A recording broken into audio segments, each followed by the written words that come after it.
Yangilik bormi demang. Bu savolni ayolni qulog'idan oldin qalbi eshitadi. Bu savolni u har kuni har lahza o'ziga beradi. Lekin javob uning qo'lida emas. Uni qiynamang. Voy falonchi farzandli bo'ldi deyishdan sizga nima naf? Yoki hijolatdan yerga kirib, toshib chiqayotgan ko'z yoshini qaysi kiprik ostiga yashirishni bilmay turgan abgor holatini ko'rib huzur qilasizmi? Doktorga bordingmi? Eringiz ham sog'lommi? Necha yil bo'ldi to'yingizga? Balkim eskicha qilish kerakdir degan safsatalarni bas qiling. Robbim yozgan taqdirni muhokama qilish ishi sizga qolgani yo'q.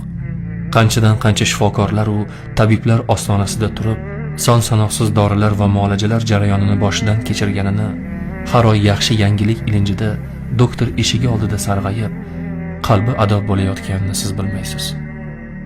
Oling, niyat qiling kelin deb qo'liga chaqaloq tutqazmang. Ezilib qon bo'lgan yuragini battar g'ijimlamang uni. To'shak hidi emas, ko'z yoshi hidi keladigan yostig'ini battar ho'l qilmang. Ichingizda pinhon